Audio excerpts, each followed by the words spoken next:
We've come a long way since the merger 2 years ago, 2.5 years ago. We are now set for growth. As we tread and move forward through the financial year 22 and beyond, we look to the future with positivity and confidence. Our bank has stayed committed through it all and continues to be to our customers, our employees, our communities, and our nation. I am happy to inform you that all the employees of the bank have come up with a Ghar Ghar Ration program in order to help a large number of poor customers of our bank who are directly affected by the second wave of COVID-19. Pooja, please.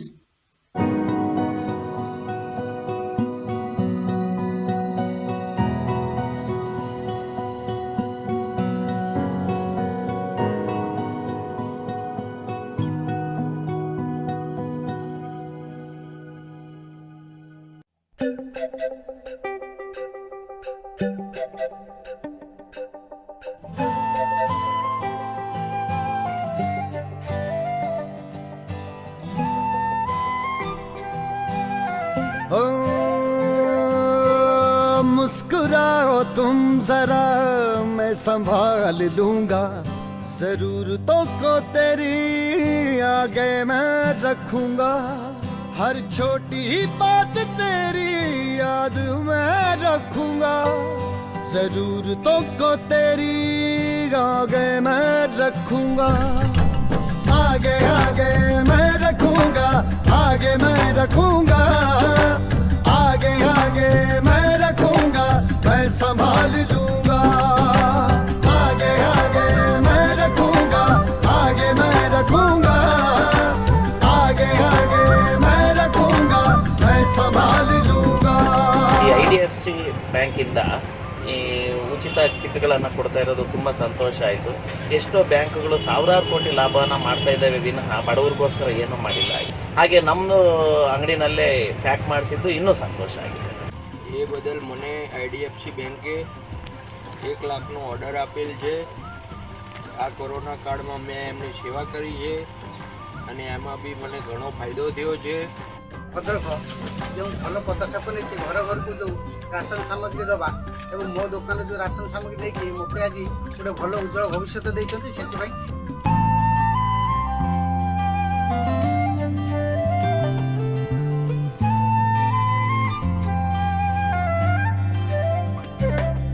तेरा हाथ जो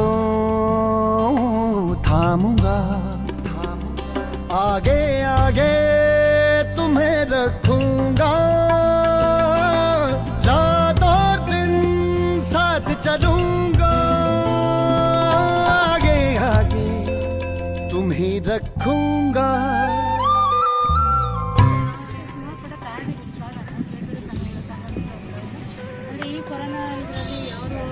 ರೀತಿ help ಮಾಡಿಲ್ಲ. ನೀವು ಚಿಕ್ಕದಾಗಿ ಮಾಡಿದ್ರು ಪರವಾಗಿಲ್ಲ sir, help ಮಾಡಿದ್ದಾರೆ ಅದಕ್ಕೊಂದು ತುಂಬ ಸಂತೋಷ ಆಗ್ತದೆ. કોરોનાની અંદર 1 મહિનાની અંદર બેંકના સાહેબોએ બહેનોના ઘરે ઘરે આવીને પૂછીને બહેનોના કીટો આપી છે અને બેનના સાહેબોએ અને અમારી ખૂબ હેલ્પ કરી છે. બહેનોની ખૂબ સારવાર કરી બહેનોની સાહેબ લોકોએ. અને અમારા ત્યાં કોઈ બી બેંકના સાહેબો આવે એમના ખૂબ સારા વ્યવહારો છે બહેનો તરફથી. ખૂબ ખૂબ આભાર બેંકના સાહેબો તરફથી.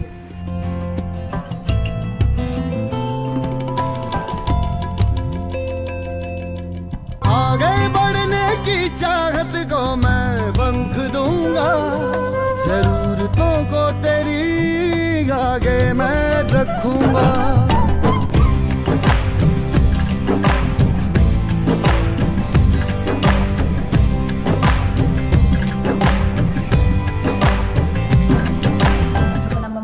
பார்த்தீங்கன்னா நிறைய பேர் கோவிடில் வந்துட்டு அஃபெக்ட் ஆகிருக்காங்க. அவங்களாம் வந்துட்டு இப்போ வெளியில் போய் அவங்களால சாப்பாடு அரிசி எதுவுமே வாங்க முடியாது. அவங்க பர்சனலாகவே நம்மக்கிட்ட வந்துட்டு சொல்லியிருந்தாங்க அவங்க ரொம்ப சாப்பாட்டுக்கே கஷ்டப்படுறாங்கன்ற மாதிரி. ஸோ இப்போ வந்துட்டு நாங்கள் GRO, IRO, பிரான்ச் மேனேஜர்லேருந்து எல்லாம் நேர்லேயே போயிட்டு அவங்களுக்கு இந்த ரேஷன் ஐட்டம்லாம் ப்ரொவைட் பண்ணுறதுனால மெம்பர்ஸும் வந்துட்டு ரொம்ப ரொம்ப சந்தோஷமாக ஃபீல் பண்ணுறாங்க. அண்ட் அவங்ககிட்டே நேரில் போயிட்டு நாங்கள் கொடுக்கறதுனால எங்களுக்குமே வந்துட்டு ரொம்ப சந்தோஷமாக ப்ரௌடாக இருக்குது.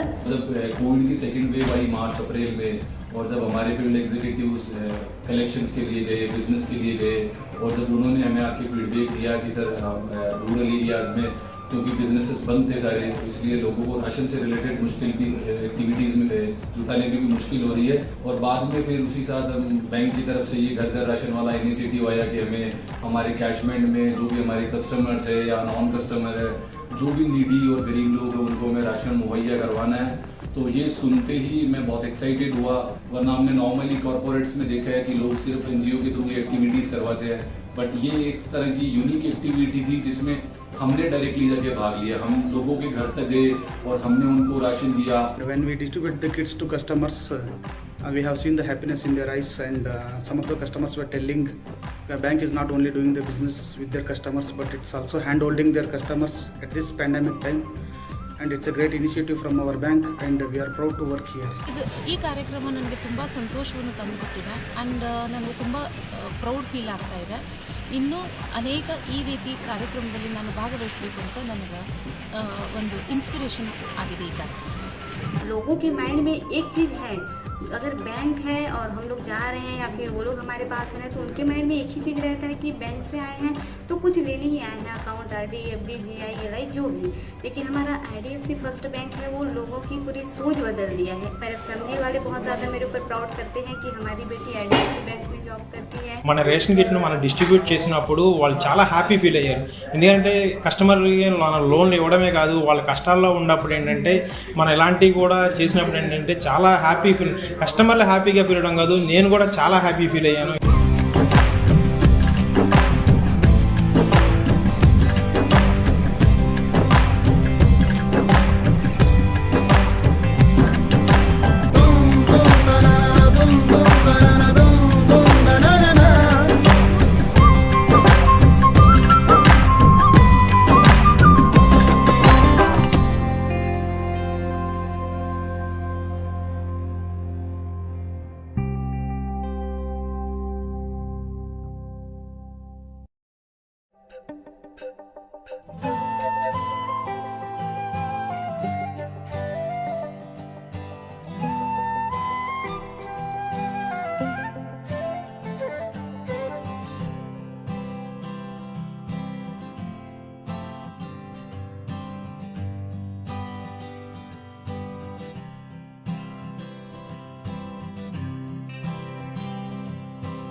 I now request Mr. Sanjeev Chaudhary to take over. Thank you, Pooja. Very touching, as I'm sure you all are touched by this phenomenal effort by employees of the bank and our bank. And I'm really proud that we have such devoted and committed human beings working for our great institution. I would like to take this opportunity to thank my fellow board members for their constant support and encouragement, our management and employees for standing by their customers and our other communities, and all our communities whom we serve. On behalf of the board, I would like to thank the Reserve Bank of India for its continuous guidance. I also thank all of you, our shareholders, for your unstinting support to our bank. Thank you very much for this opportunity to speak to you. I would now like to invite Mr. V. Vaidyanathan, the Managing Director and CEO of the bank, to give his views on the way forward of this great bank. Mr. Vaidyanathan, please. Thank you, Chairman Chaudhary, and very happy to speak to all of you shareholders today. This is probably the second or maybe the third time we're interacting, and I am happy to share with you that our bank has actually covered a lot of ground in a very, very short span of time. Let me just say that it just so happens that with the guidance of the board and the guidance of the RBI and support of all of you shareholders, our bank has actually almost hit all the right buttons. Our earliest position we took when we merged together is that we found that we had a very high dependence on so-called bulk deposits, and no CEO ever feels comfortable running a bank like that. So I think in the last 2 years, 2.5 years since the merger, I want to share with you that we have raised our retail deposits by 53,500 crores. I think it would be probably one of the larger raises if you think about in the banking system. And the important strategic call we took was that we are not going to deploy all this money for loans. We did the following. We closed bulk deposits of 17,000 crores. We closed about 16,000 crores of certificates of deposits, and we closed another about 10,000 crores of few other deposits. So the point is that this was an important strategic call taken, and this call is so useful because when COVID arrived, we were already sitting in a situation where we were very, very liquid, and we could live through that situation rather comfortably, which was otherwise a pretty hard event to go through. The second big strategic call we took at that point of time is that we want to reduce our exposure or percentage of exposure to the large institutions, the large exposures we have. I'll share the numbers with you later in the presentation.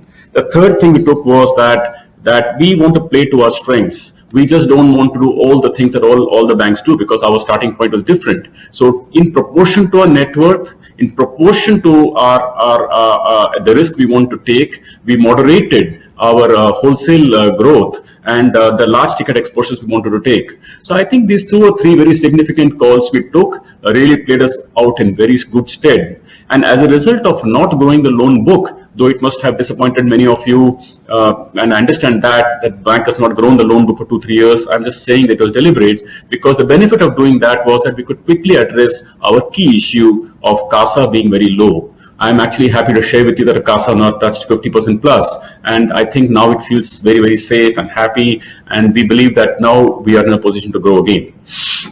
Now, there are a number of challenges that you might be concerned about, you might want to talk about today, and please feel free to talk about that. One is on profitability, and then you might say, listen, for a bank of your size and scale at 20,000 crores of net worth, look, you should be posting a lot more profit than you're doing today. It would be a pretty valid concern. Some of you may be concerned that, look, 2 years have gone by, at least the results in terms of the output you expected in terms of share price movement is probably not to your expectation. Our stock is up about maybe 23% from the date of the merger to today. May not be to your satisfaction. We understand that, and maybe there are other issues with regard to ROA, ROE, and I'm quite happy to engage with them later in the last part of the discussion with you about how we want to discuss with the key issue about profitability and return on equity. Now, before we go there, I'd like to take 2 minutes to share with you, with all of you, as to what we are really building in the bank, because ROA, ROE, profitability, everything will come. It will come in due course, and you will see the numbers when they come. But it's more important for us, at least from our point of view, for you shareholders to know what we're really building. So one of the key things we built at the bank right at the beginning was that we set the vision of the bank. I must admit that we've been we set a vision, then we corrected it here and there, and every other day we tend to touch it by a word or two here or there. But the basic philosophy of what we want to set for ourselves has not really changed. We said to ourselves saying that, look, we want to build a world-class bank. Now, a world-class bank, the word is build. The build is important because, you know, our employees are highly talented people. They can really get jobs anywhere, and they can work in fantastic banks in India. But building a world-class bank is something else, and, you know, very few people experience it in their lifetime. Number two is we say that we want to build a world-class bank in India. When you say world-class bank in India, I don't claim to be a world-class bank in India today. You know, world-class bank in India will mean, you know, insane level of customer focus, will mean returns, matrices of return on assets, return on equity to be of you know, good benchmark. Let me call it 16-18% will probably be a good benchmark to go after. And there are many other things to make. And I think in a large country like India, hardly maybe 5 or 6 or 7 banks you can count in that league. And therefore, we have shareholders, I must share with you, we have a real chance, we have a good foundation, we have a real chance to build such a quality bank in this country. The third thing we say is that guided by ethics and customer first values. This is again important because, you know, you can make profits, and we've seen many companies make profits, and we know how they, if not built the correct way, they're not sustainable, and then you can have a bit of a yo-yo in the way numbers happen. We don't want a bank like that. So we say to our employees all the time that we want to make such income in the bank which is genuine, which is sustainable, which is not upfronted, which is, you know, comes over the life of the contract. We you know, sometimes when people, if the people that come from different organizations here, if any employee uses the you know, line that, you know, this fee structure customer won't note, let's add it like this, let's remove that fee, that will be too visible, this will not be visible, let's take it. Frankly, we'll skin them alive. If we heard such kind of language, we don't appreciate it. We really want to build a bank which represents a true quality from within. And that's what we mean to customer first values. I'll talk about that when we get the opportunity. Powered by technology, that's the other thing we write in mission statement, because, you know, we all know that in today's context, you know, all good intent of building a good bank will not work unless we have powered by technology. The Indian ecosystem is so dramatically changing. You know, too many railroads are coming up from the ecosystem point of view, and then our ability to use and in fact ride on such technologies and being able to surf that waves properly is going to be very critical for us. That's where we say powered by technology. And finally, we say be a force for social good. You know, let me see the vision statement we got through by talking to lots of people, sometimes within, somewhere outside. And this being a force for social good is very, very important, because when we think about it, you can run businesses after businesses. Some of them can be insanely profitable and valuable and all that stuff. But in the end of the day, there is one life, one lifetime all of us lead. And how much of a, you know, force for social good we can be. You know, we thank you for being with us, because you are seeing the unfolding of a bank, and I hope you will get to see that in the times to come. Now, with that very quick description of what we are out to build, and I just hope that every one of you share these feelings of what we're really building the bank. I want to just now quickly share a presentation with you as to what we have progressed thus far and where we take the bank from here on. Thank you. So I described this to you that each one of these words is you know, important to us. We think about it, we speak about it in the bank, and that's what it is. And finally, we say, you know, this is what we do. We want to touch the lives of millions of Indians in a positive way. Now, on the liabilities front, I must say that our bank has really come quite a long way. If you see this slide here, in the last 1 year alone, we have grown our deposit base by you know, close to about 45,000 crores. I think that 25,000 crores, my apologies, which I think would be one of the highest. And remember that this was a period of COVID, and during COVID, as you know, money was flowing to the large established banks and the state-owned banks. And for our bank shareholders to get this kind of deposits in a period of COVID I just want to share with you that this, we thank our customers rather sincerely for that. And during the last 2 years, you can see how the numbers have moved. Now, CASA ratio, I'm happy to say that we have not touched 51.75%. We also track daily average CASA ratio, that's now 50%. And because of that, I can say that the certificate of deposits is something that has come down. I must just say that the certificate of deposits the bank is incrementally taking is more like a 1-year certificate deposit. The certificate deposit. Sorry to interrupt, sir, this is the operator. Yes. Sir, I would request if you can keep the presentation on full screen. The key point I wanted to just share with you here is that for the upcoming year, we for the rest of the year, we do not expect. I just wanted the shareholders to know that we do not expect this to keep growing like this, because the bank doesn't need that kind of deposits, for this year, at least for the rest of the 6 months of this financial year, and therefore we are moderating our deposit growth to keep in line with our requirements. Now, let me just move this quickly to just share with you that apart from the fact that we grew our deposits, this is very important, that our bank is now having 82% of our deposits, which is customer deposit less than 5 crore, which is basically rather granular. And you can see that we made quite a big progress here. And we also have brought down the top 20 depositors to just 7.7% down, right down from 40%. So really, we feel much more secure now. And you can see the top 10 depositors also come down to just 5.5%. These are massive progress made by the bank, I would say, in terms of granularization. Finally, I must share with you that, like I said, that in the last 2 years, we've raised 53,494 crores from December 18, and we've used 17,000 crores for winding down the borrowings, 16,000 crores for certificate deposits, and 10,000 crores for the wholesale deposits. Now, this sort of, these are some new program. And by the way, I take the opportunity of being on this program to just say that as part of a many program that we have launched, this is a new program we launched today. It will be out in the press maybe in a day or so. Basically, we are offering a 1% cash back to all customers using a debit card. And the important thing is there are no minimum spend conditions. So please go and spend even 100 rupees, we'll give you 1 rupee back. So I want to just move that to assets. As far as assets is concerned, these are very briefly the product suites of the bank. These loans, can range from as low as ticket sizes, or as low as maybe 30,000 rupees or maybe 25,000 rupees, to this being a 1 lakh rupee loan, to this being a 50,000 rupee loan. You get the drift, and some loans are 20-30 lakhs. So our loans may range as low as maybe 10,000 rupees to customers, to as much as maybe 2 crore rupees. So that's kind of a sweet spot. And the important thing is that this is something that we've been doing for 10 years now in the combined history of a bank.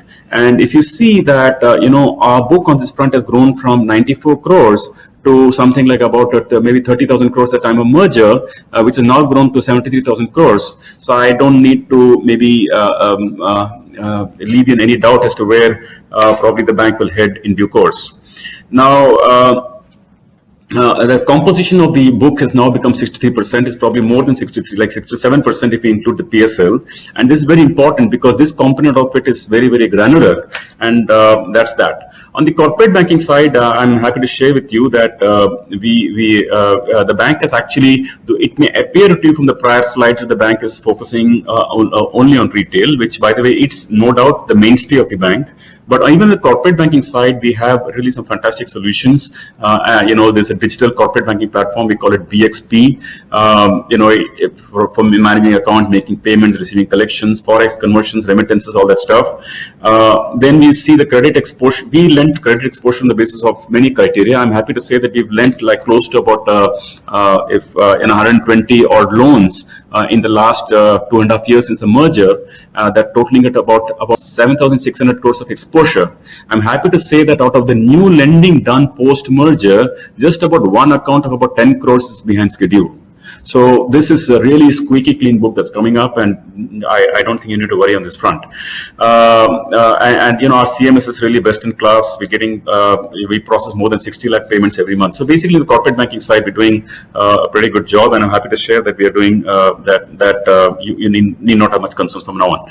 Now the other bit is about on our customer first approach. We were not taking it only for branches and deposits and stuff like that.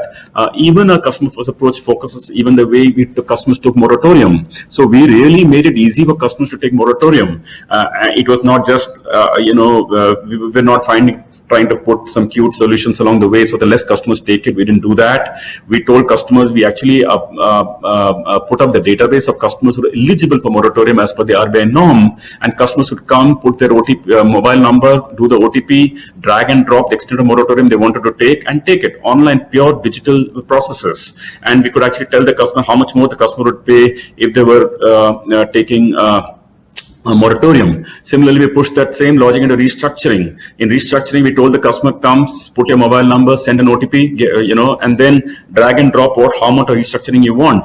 So we actually made it easy for customers during this period.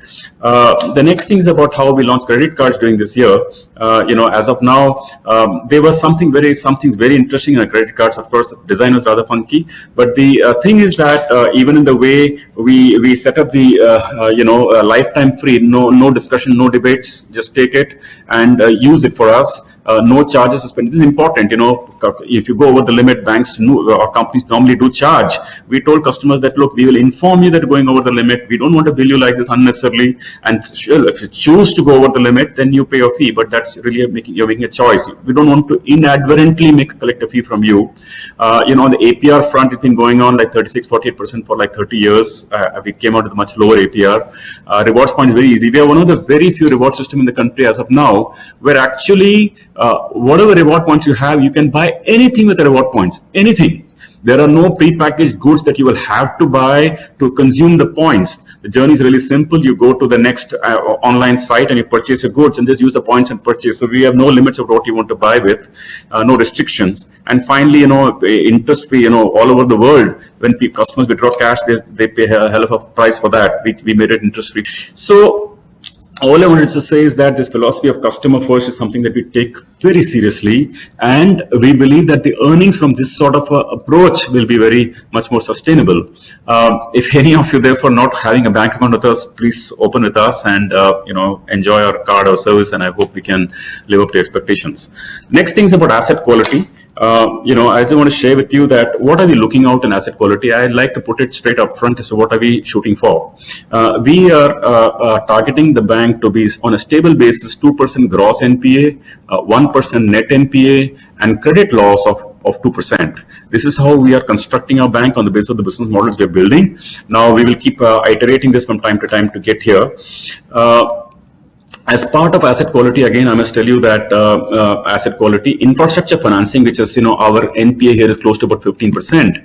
I'm happy to say that this has already come down to 10,000 crores. And we're feeling broadly comfortable with this, except for one account, which is about 850 crore account, which is now slipped NPA recently. We believe economically we'll get the money back, but it's behind schedule. The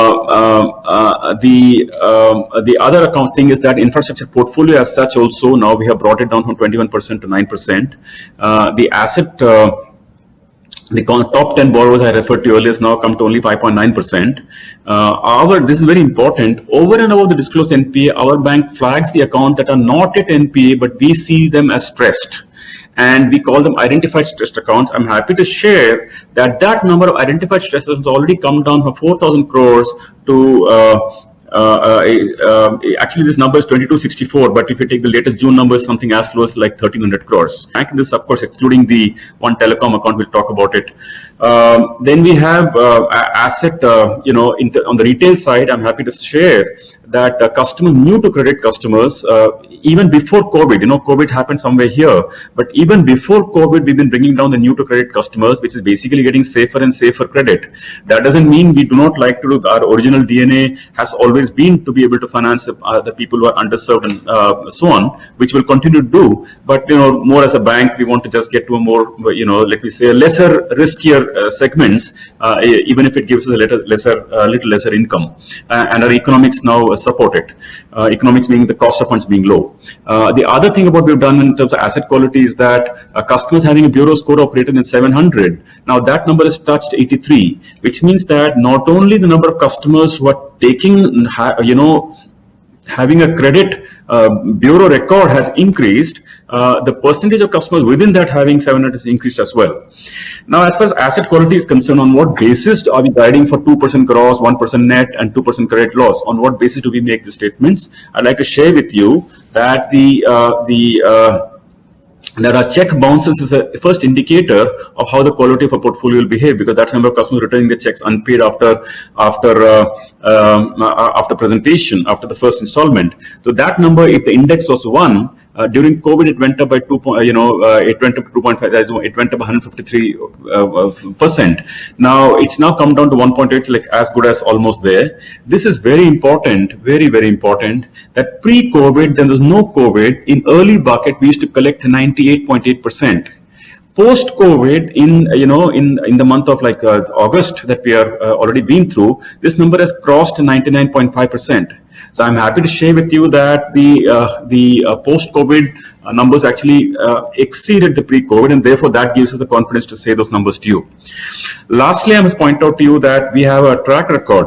One COVID shouldn't really scare us off. We learn from it, we have to move on. But, for 10 years at a stretch, our gross has been under 2%, and for net NPA has been less than 1%. And remember, at that point in time, we were playing a relatively riskier segment, some of these portfolios. Now, post-COVID, let me say that during COVID, this number, of course, the gross as a bank has now gone to 4% plus, but we believe it will come down back to the numbers, etc. So just think about it like a COVID is an event we had and we learned from, but we do take confidence from a long track record of how we do our portfolio analytics and all that. Last bit to share to you is about profitability. Now, as far as profitability is concerned, I must say that there are, as all of us know, there are a few buttons for profitability. One is net interest margin is the first item. So on the net interest front, we already touched 5%, which probably is among reasonably healthy number in the banking system. Our incremental return on equity on retail is like close to 18 to 20%. This is assumed at a 2% credit loss. I described to you why we feel comfortable about that. Now, and this, by the way, big part of the book, we have a 75,000 crore book. We believe that on an incremental basis, we are getting about 18 to 20% return on equity. On the corporate banking side, it's like about 35,000 crore book, we're getting about a 14, 15 to 20. So you see these numbers, they're really very strong numbers. And this is what we really are moving the bank towards. Now, if you see our bank at this point of time, we have many strengths in terms of the way we have liabilities and assets and people and corporate governance. So one thing we are lacking is to have the profitability as what we should be posting for a bank of our size. But I must say that there are two reasons why you don't see these numbers. There are rather three. And I'm showing you why they will go away. One reason why our profitability is just pre-merger, our bank sold on close to 6,400 crores of largely ports and infrastructure accounts, and therefore the income on these loans doesn't come anymore. We have about a 2,000 crore of legacy accounts which we provided for, like Dewan Housing and a few other accounts, and this took down our close to about earnings on close to about 8,500 crores of loans, which was coming earlier, doesn't come now. That's, you can let even a 10%, that's like 850 crores off the books. That's not there today, what was there even 2 years ago. And as a bank, we are filling up this gap, and we're still beginning to grow from here on. Then the second reason why you're not seeing the profit I'm alluding to in the previous screen is that the bank has 28,000 crores at 8.66%. Now, we are incrementally raising money at less than 5%, let me call it 4.8. So the gap between 8.6 and 4.8, and then you multiply that by 28,000 crores, you see you're going to make more than about 1,000 crores. That is going to come to the P&L straight as and when it goes through. Third thing, the bank has invested, this is the third item, invested in 390 branches, 565 ATM, they all cost money. 12,000 employees. So all of these things were essential for setting up a bank. Otherwise, a CASA should never have got fixed. And then on top of this, we launched credit card business, we launched wealth management, we did fast track, we did gold loans, which is of course very early stage. And then we did prime home loans, we did digital lending. So all of these businesses are all costing us money today. But I'm just sharing with you that we've done business long enough to say that all of these things pay back.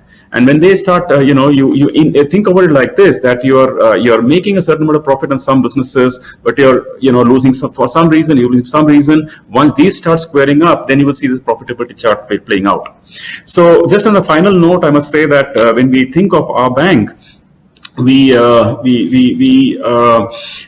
first we started telling our employees. We said, okay, we want a theme for our organization as to how all our employees will conduct themselves. This is important for us because, like I said, it's profit has to come with a certain quality underneath. So we wrote this up as ethical, transparent banking. We're very proud and not proud. Let me say, very thrilled about the fact that we had a rallying cry for our employees and so on. Then we said, okay, fine, how could you be a country today? How could be a bank today in the country without having digital on our name? So how do our employees think digital? Then we went around and said, okay, let's write ethical, digital, and social. Then someone said, we are in for social good. Then we said, okay, the social sounds like social media. Let's just, write something more to it. And then we said, we put a seal called ethical, digital, and social good. So let me just say that at this point of time, I hope I'm back on the screen. So that's how we thought about it. We wanted the bank down rank and file to think in terms of quality about how we think of the organization, so on and so forth. So that's how we finally arrived at the seal after a lot of iteration. But I must say that we keep iterating ourselves all the time and never satisfied. So don't be surprised if we come out with a new theme tomorrow morning. It won't be fundamentally different, but it'll be like somewhere in the zone. So I want to stop there and just share with you that that's what we are going for. I'm really happy to talk to all of you. And before I sign off, I wanted to do one small, 1-minute ceremony before I started to speak, but I forgot. If you don't mind, I'd like to have 1 minute of silence for our employees who died during this period. We lost 24 employees, and we have close to about 24,000 employees. So just a silence. And if you indulge me, maybe you can stand for a minute. Thank you.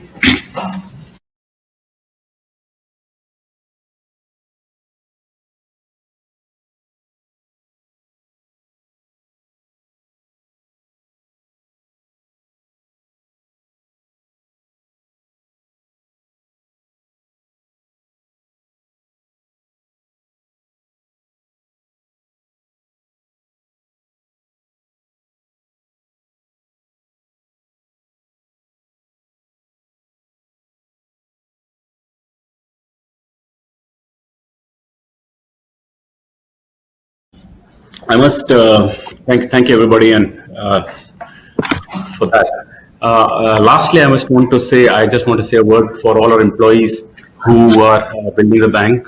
I know you're working very hard.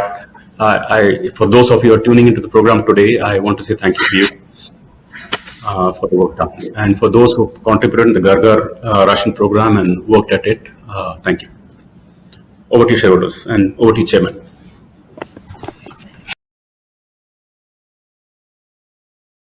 First of all, thank you all shareholders for spending patient time with us, giving us inputs. For those of you who encouraged us and appreciated our staff, thank you. And for those of us who gave us suggestions, thank you for that also. The key question that some of you are asked is, what is the future? What is the future plan? How is the profitability going to come? So let me just take the opportunity of sharing one very key input with you, and this slide will help you.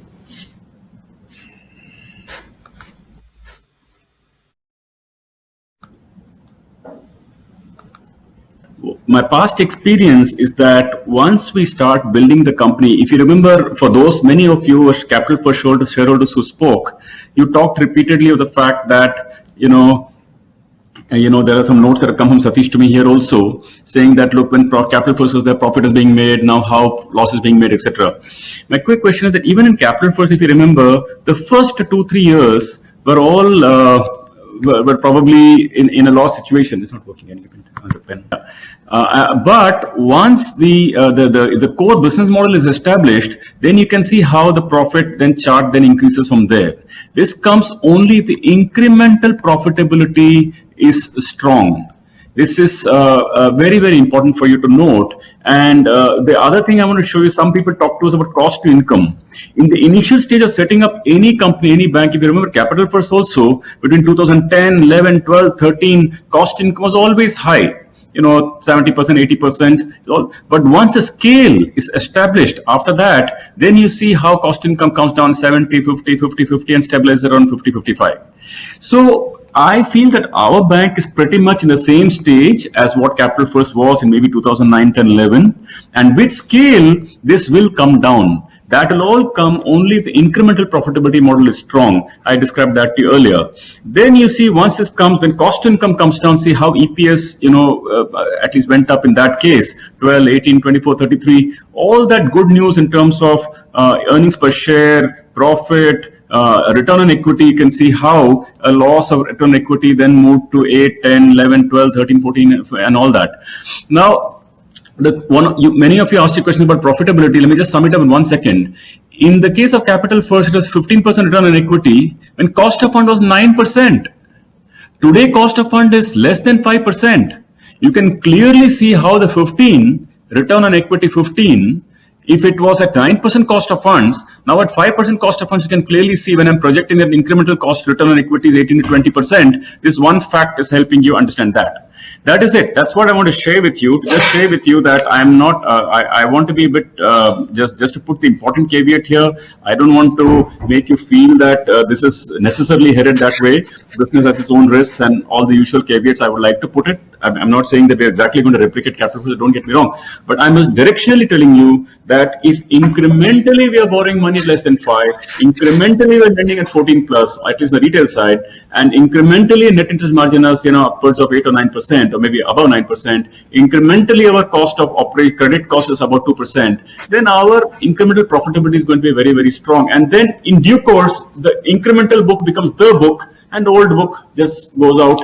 And this one, it goes out. The second thing is that some of you people made comments in here also saying that, look, is it because of legacy accounts? I want to be a little honest about this. It is very easy for me to judge, or any of us to judge in hindsight, saying that legacy accounts as if anybody did a bad job before. Just the nature of the cycle. That infrastructure was it was the nature of the cycle that roads, ports, and many of those businesses completely went downwards. I'm not sure. I certainly would not connect it to anybody else in the prior management doing a bad job and so don't. I certainly will not want to venture there. Just want to be clear about that. Just cycle is nature of the beast of the infrastructure financing, but we are taking it through the P&L at this point of time. Number 3, with regard to sorry, I get the questions one by one. Business, yeah. Number 3, with regard to how will the cost of funds, now that the bank has brought down the interest rates, how will the bank grow deposits? Let me just quickly share with you that we have done our liquidity planning. Our liquidity at this point of time is running in excess of 170 to 180%. That means that the bank has excess cash, like excess over the normal requirement. Normally, every bank keeps some cash, keeps some reserve cash over and above. We are sitting on much more liquidity than that. On top of that, we are unable to even utilize a large number of low-cost lines available to us. To give you an idea, for example, some of the money that we raised recently was like at about like 5% or something for 2 or 3 year money. That's so cheap. Now, therefore, or in less than 5, actually 4.4, 4.5%, something like that. So, therefore, our bank feels at this point of time that if the deposit slows down, it is good for us. Therefore, I'd like you to have an expectation and be aware that in the coming quarter, i.e. in the September ending quarter and in the December ending quarter and the March ending quarter, you are not going to see increase in deposits in the bank in any significant manner. Last year, you saw it grow by 25,000 crores. I can tell you, if we want we will raise it. It's very easy for us. We could raise money even in COVID time. We could raise money even pre-COVID time when a bank was in early stage. Now for us, raising money is no problem. So short point is that you will see that our deposits will stabilize, probably just grow by a few thousand crores a quarter, if at all it grows, but don't bother about it. It is planned that way. Now, the next question is about how our cost of funds is expected to play out from here. Definitely, we feel that we have already brought down the cost of funds. In fact, as we speak today or tomorrow, I think maybe today already, we have reduced the fixed deposit rate of interest rates further. Now we are among the lowest payments in terms of fixed deposit rates in the country. By about 75 basis points, we reduced between yesterday and today. Now, it is deliberate again because I told you our coffers are full and we don't need any more deposits. I don't claim no more deposits. We appreciate customers' business. We really want it in that sense. We want to build a customer relationship. But I want to share with you that our coffers are kind of rather running full. Now, with regard to how many branches are there in Mumbai, currently, we have 39 branches. Many people asked a strategy about opening branches. I must say that we are going to slow down the rate of growth of branches now in the bank. First few years, we put up close to about 400 branches, 390 branches. But now we're going to slow it down because, like I said, deposits are coming in so very much. But still, we'll keep our lines open. The other thing is our options open. Sorry. Next question is that somebody asked whether interest rates we will stabilize it from here. We will not increase it from here. Well, listen, I make no such comments. We are a bank. It's like this interest rate is like a tap for us. If we need more deposits, we will raise it. If tomorrow the business on the lending side grows a lot and we feel the need for raising, we will raise it. If we have need to reduce it, we'll reduce it. That's how the nature of it is. Only thing is that as a fixed deposit is concerned, all past fixed deposit contracts will be honored. That's how it works. So another person, Mr. Tamal, asked about what do you expect NIM, will it be sustained? Yes, the NIM will sustain. We don't worry about it. Frankly, we expect it to increase from here because I told you incremental net interest margin are strong. Whether RBI circular on current account will bother us, kind of there were a few customers whom we had to let go as part of the process. Some came to us, but broadly, we are, frankly, generally speaking, if you see the CA and the SA, our current account share is relatively low. It's maybe about 15% of the CASA. I think other banks, good banks who have already evolved in this space are maybe even more like 25-30%. So we have some work to do on that front, and we are focusing on it, and we will work on that zone. Once we get the flow of the customer, and we worked out many schemes for that, we will be able to increase our current account percentage anyway, irrespective of the RBI norm. How do we become a primary bank of the customer? Primary bank, yes, I'm just saying that let's not forget that we are just a 5-year-old bank, and even over the 5 years, I think that the acceleration most customers have we've had in the last 2 years. Now, obviously, all our customers, maybe a good portion of customers, are already banking with someone else. So it will take time for us to become primary bank. But the good news is I'm sharing with you that most customers who experience us really appreciate our services. I mean, we see our internal numbers. Of course, there are complaints. There could be issues, glitch, etc. But let me just say, most of the customers, we get some huge appreciation when we go and visit the branches. Generally, everybody is very motivated. They feel that customers are appreciating them, and that lifts their spirits. Generally, feeling in the bank is very positive. So that also is a very big factor. There may be some gaps in our offering. I think since 2 years, we've covered a lot of gaps, really, in terms. I think we have credit cards now, home loans, car loans, personal loans. We have very soon we're going to have our own DMAT coming up very soon.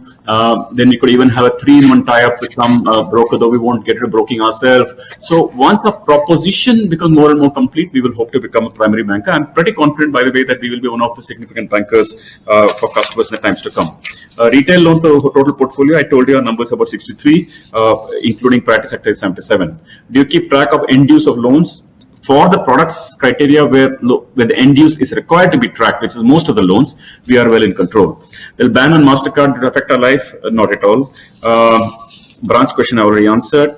CASA growth for 21-22 answered because we expect it to be stabilized from here as part of the strategy. Don't get bothered when results come and you say that the deposits are flattening. It's as per the plan.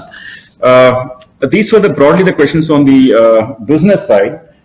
Then there was questions on the asset quality front, how the bank plans to deal with NPA. My question is, or what the prospects look like.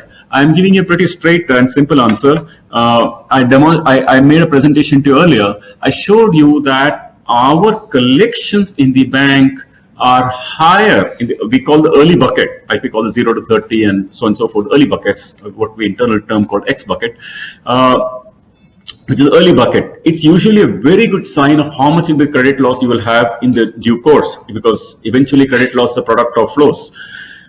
Now, that number for the bank is reducing. It's even gotten even better than pre-COVID. It has taught us two things. One is we expect our credit losses in the coming year, i.e. in 22-23, to be lesser as a percentage of book than what we are incurring this year.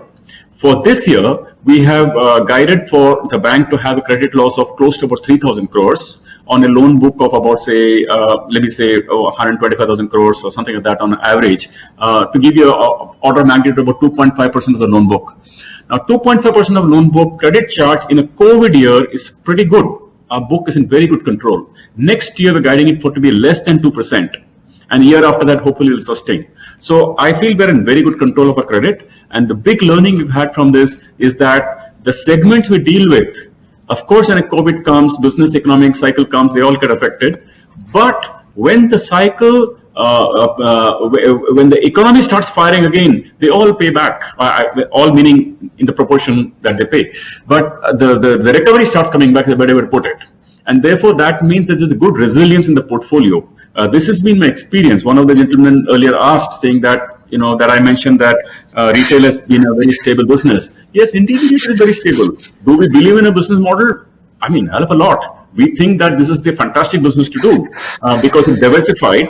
And finally, the best proof of the pudding is when demonetization happened in 2016, there was no impact on the portfolio hardly. The GST got implemented, no impact on the portfolio. 10 years, gross NPA of 2, net NPA of 1. 10 years, not a short time. There's no fluke. There's no flash in the pan. And now during COVID, it has gone up. We again expect to come down. So we believe it's a very good model, and this is the business model to build in the long run. Next question, someone asked, what is the long-term future? Let me just say that if the fundamentals are good, what is fundamentals? You have good liabilities base. We do have low cost. Yes, low cost.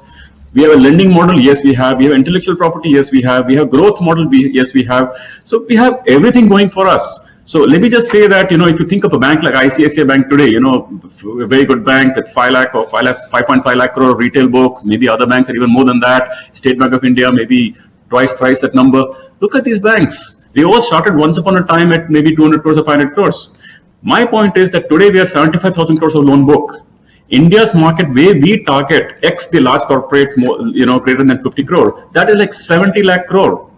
That's not even 1% of India's book. So let me, the short answer is that if you take a 5-year, 10-year, 15-year view, this bank can be anything. It can be 5 lakh crore bank, can be 10 lakh crore bank. This direction not going to stop. And particularly after you started home loans, this growth will never stop. That's my opinion. Now, Vodafone. A quick answer on Vodafone is that, we said that before. Yes, we have a 2,000 crore funded exposure. Well, do we expect the government to come in and be of support to the telecom sector? I think so. Do we, any of us, ever want this to be a duopoly market and be the answer is no. Is the government sensitive to that? I assume the government is. They've talked about it. Will the government lose a lot if Vodafone goes down? Hell of a lot, because think about, you won't get auctions, you won't get pricing, you know where the game will head. Now, therefore, do we expect that to survive? I'd say probably yes. Now, how should you think about it? You think the worst. You imagine the worst. That's 2,000 crores. We have dealt with the Dewan Housing 600 crores. We have dealt with the Reliance Capital 1,500 crores. We have dealt with some, infrastructure companies of 500-600 crores. We've dealt with so many things. Then this is the last of the big item that will hit us, if it all hit us. After that, that's fine. After that, capital adequacy will still be 14.6%. Then the story of loan for ever growing ever is going to stop. No, if our plan is to build the bank to ROE of 16 to 80% and 18%, that story is not going to stop. So even if Vodafone goes down and we lose money, take it that this is one of the last big legacy items to deal with. And after that, I don't think any big item is going to bother us. That's my view. Now, next question is steps to reduce NPA. I already answered that. Fraud, there was a 106 crore fraud someone has talked about. Yes, by the way, this 100 crore frauds includes 4 corporate cases of 88 crores. And these 88 crores are part of a consortium lending or multi-banking. Think of it like this: a large, medium enterprises kind of loans, 20-30 crore loans. Some of the trader in Delhi and all that.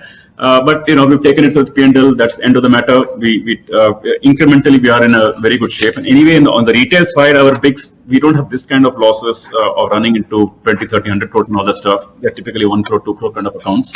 And typically coming from, you asked us how it comes from, typically coming from skimming and all that.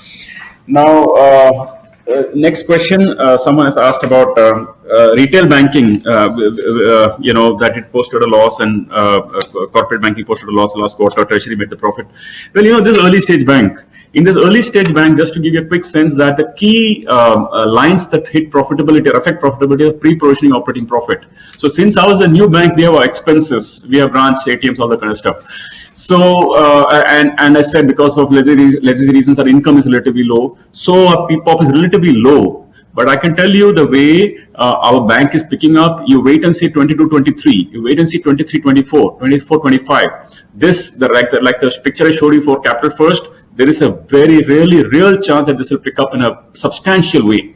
Do not expect very much increase in PPOP for this financial year that we're going through right now. We expect cost income to be around 80% now in the next 3 quarters. That's how it's planned. So think of this year as like an 80% cost income ratio, and that's probably the 3rd year of that operation. Even for the next 2-3 quarters, that's the way it is. And after that, next year and the year after that will be the big breakthrough. I hope to be borne out right on that, but I'm personally pretty confident, and I hope you will share the confidence. If you don't, you will share it when it happens. Next is provisions for the quarter. Already answered that. Learnings from COVID 1 and 2.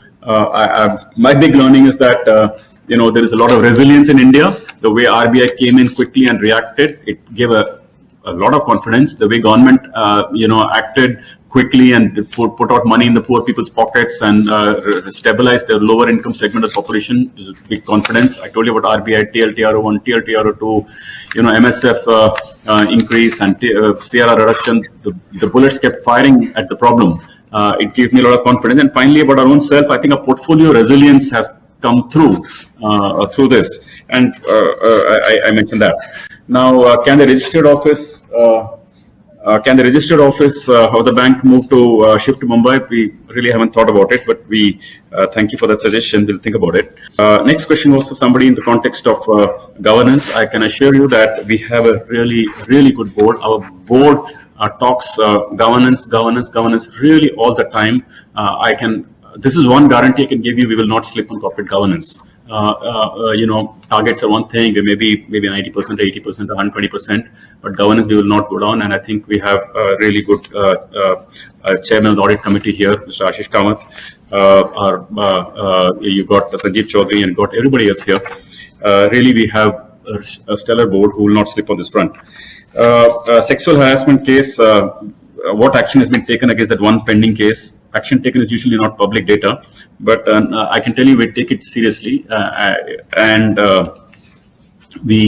are various shades of penalties depending on the gravity of the offense, and we deal with that accordingly.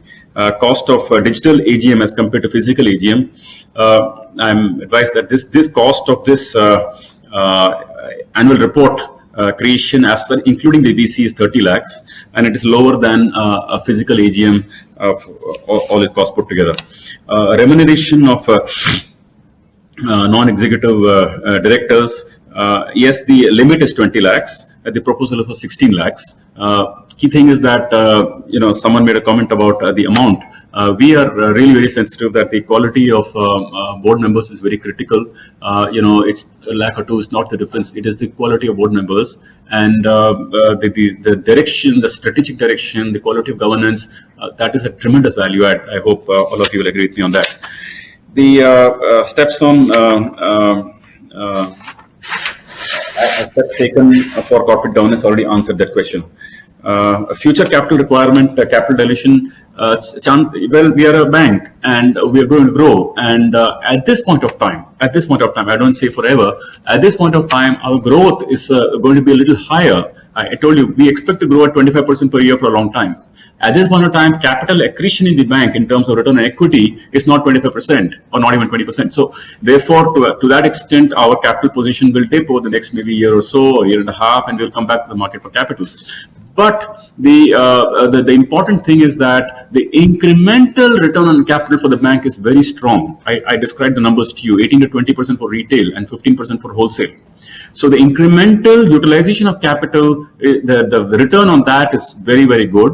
And like I showed you the prior example, that eventually the incremental becomes the book. And I'm just want to share that with you.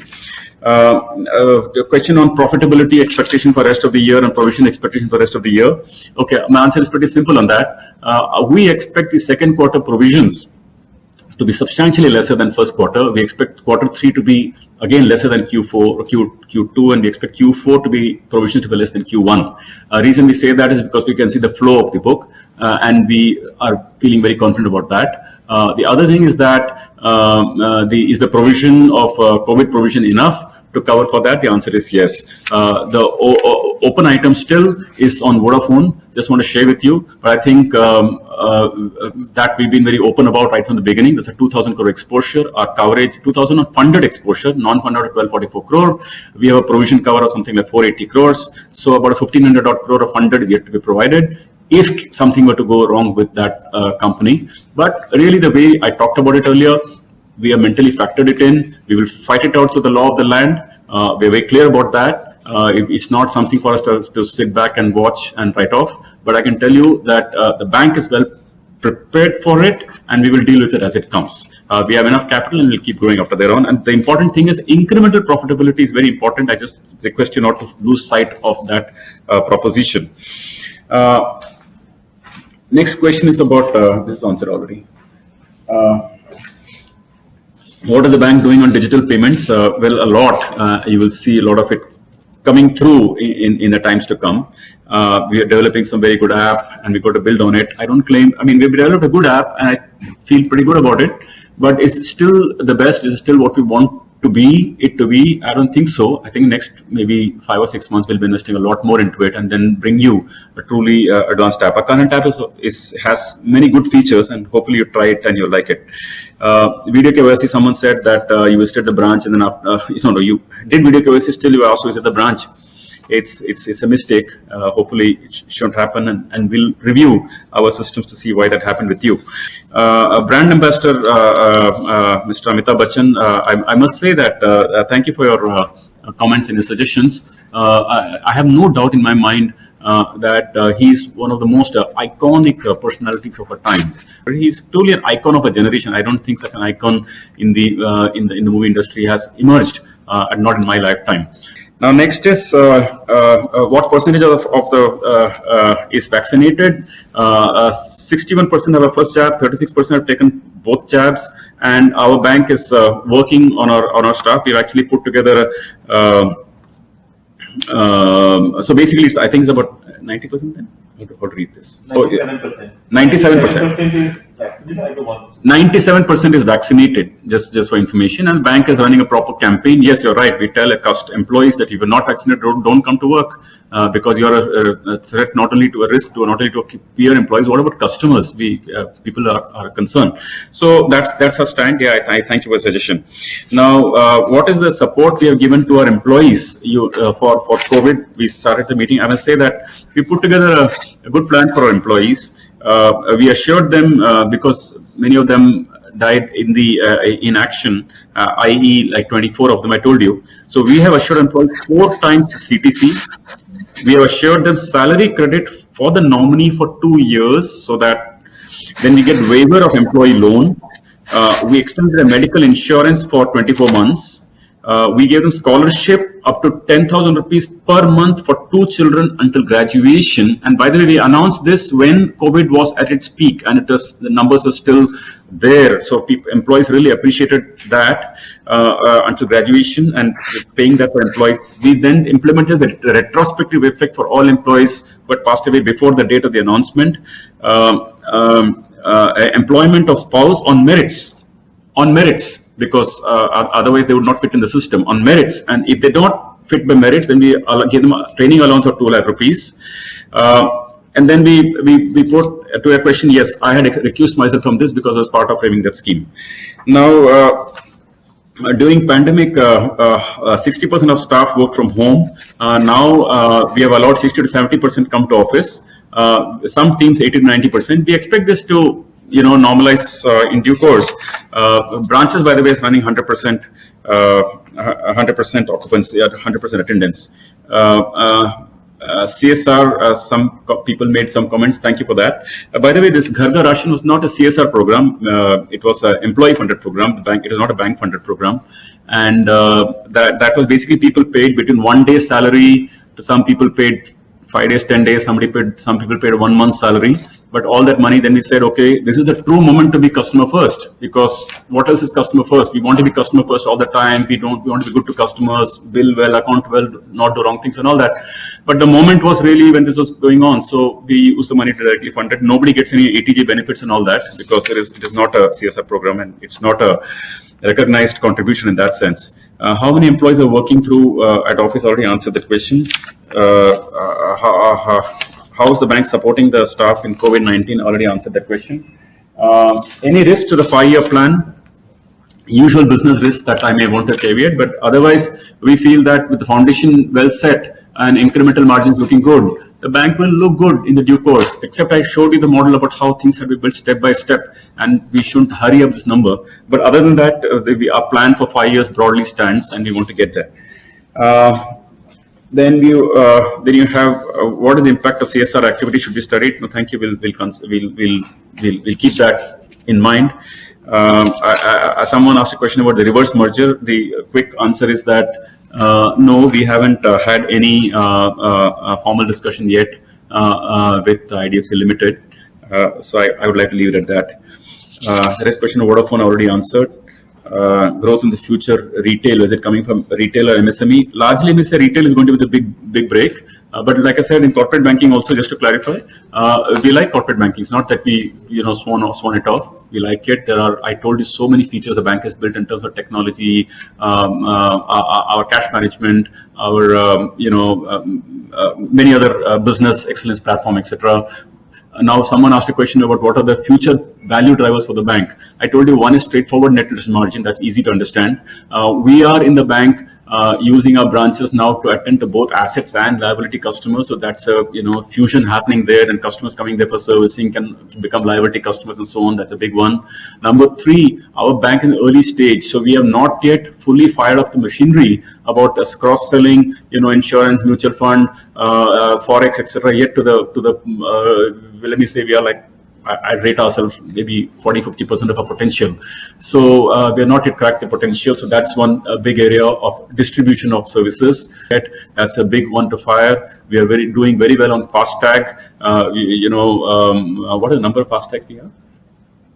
So we have, I don't know the number offhand, but let me just say that we have maybe 2 or 3 million FASTag users. And that's also a source of significant income for the bank. Cash management is a separate business, not really any of these lines of business. That's a line of income. So there are many lines of income that we believe can fire up in the next 4 or 5 years. This early stage of the bank, and by the way, we've got a really fantastic technology platform. We are telling our customers again and again and again, don't missell. Don't, one bad customer experience, then customer really, you lose a lot of faith from the customers. So we don't missell, but we have a full picture that will also fire up productivity. 4.2 million FASTags. So you get the drift that there are many things to fire for the bank, and I'm quite bullish about our own bank. Let me leave it at that. So I think that's the set of questions that we had. My hand is empty. In case anybody has anything, or chairman wants to close the meeting. Thank you, everybody. I must close the meeting by saying that I, once again, on behalf of all our board members, I want to thank all of you for being here and asking us the questions and engaging with us. I speak for our board, and I want to close the meeting by saying that I really thank our board, really valuable and give excellent strategic direction. Thank you. Thank you. Satish, you want to take the next one? I would now request Mr. Madhivanan Balakrishnan, Chief Operating Officer of the bank, to give vote of thanks to the shareholders. Madhi sir? Yeah, thank you, Satish. I hope I am audible. First and foremost, a very good evening to all our dear shareholders. My name is Madhivanan. I'm the Chief Operating Officer of the bank, and I'm attending the meeting through video conference facility from the corporate office of the bank in Mumbai. First and foremost, I would like to thank each and every board member led by our chairman, Mr. Sanjeev Chaudhary, and for the time Mr. Vaidyanath spent, and of course each and of our board members for continuously being there to guide us through the thick and thin of what was a very difficult year in the face of the pandemic. I would also like to thank our shareholders, bondholders, customers, business correspondents, vendors, clients, financial institutions, the Government of India, the Reserve Bank of India, SEBI, the two exchanges, Ministry of Finance, Ministry of Corporate Affairs, the depositories, credit rating agencies, and other domestic and overseas regulatory authorities for having reposed their confidence in our bank. We acknowledge the support of all our business partners for the great contribution to the growth journey that we spoke about today. I would also like, in this very difficult year, put my sincere acknowledgement and commitment to my colleagues and team members, for all our employees of the bank. Their valuable contribution during this difficult period has enabled the bank to make significant progress towards achieving its objective of becoming a diversified universal bank on a very strong foundation, putting the strong foundations. Last but not the least, I would like to offer my sincere thanks to each and every one of you, dear shareholders, for taking your time out. And I would also like to thank Chorus for putting this entire mechanism through so that we were able to have a very seamless interaction between all of you and the management. I thank you all for your valuable comments, appreciation, criticisms, feedback. At our bank, we take each of these very seriously, and we are committed to create a wonderful bank and create value for all our shareholders. Thank you. Dhanyavad.